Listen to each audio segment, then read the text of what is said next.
কোটা সংস্কার আন্দোলনে সারা দেশে আটককৃত শিক্ষার্থীদের মুক্তি, অবিলম্বে শিক্ষা প্রতিষ্ঠান খুলে দেওয়া সহ কয়েকটি দাবিতে ডিবি অফিসের সামনে মানববন্ধন করেছেন বিশিষ্ট নাগরিকেরা। বৃহস্পতিবার মিন্টো রোডের ডিবি কার্যালয়ের সামনে বক্তারা নিহতদের হত্যার বিচারের দাবিও করেন। প্রিয় নম্বর সেট করে বিকাশে সেন্ড মানি করুন ফ্রি।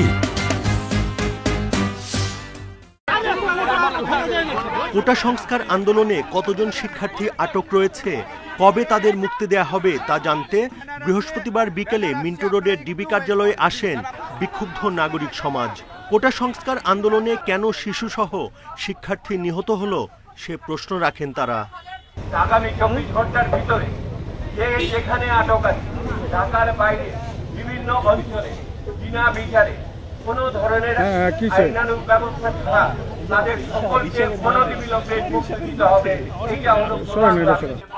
বাংলাদেশ উদীচী শিল্পী গোষ্ঠীর পক্ষ থেকে প্রতিবাদী গানে অংশ নেন বিশ্ববিদ্যালয়ের শিক্ষক, মানবাধিকার কর্মী সহ অন্যান্যরা।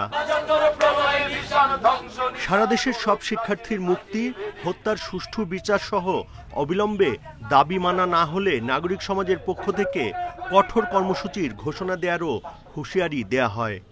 ছাত্রদের সম্পূর্ণ যৌক্তিক, সম্পূর্ণ নৈতিকতার বলিয়ান যে দাবি, সেই দাবিকে কিন্তু সরকারও ঘোষণা করেছে, তারা সমর্থন করে।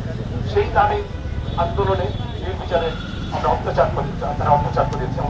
পরে বৃহস্পতিবার সন্ধ্যায় ডিবি কার্যালয়ের সামনে সংবাদ সম্মেলনে সদ্য বিদায়ী গোয়েন্দা পুলিশের অতিরিক্ত কমিশনার জানান, কোনো আটককৃত শিক্ষার্থীকে হয়রানি করা হবে না।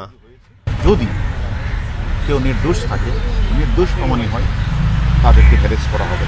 মেট্রো রেলে ভাঙচুর, আগুন লাগিয়েছে, রাষ্ট্রীয় বেসরকারি থানাগুলিতে আগুন লাগিয়েছে, এই সকল ঘটনার সাথে যারা জড়িত তাদের কাউকে ছাড়তে হবে। Buddhadeb Kundu, independent news, Dhaka.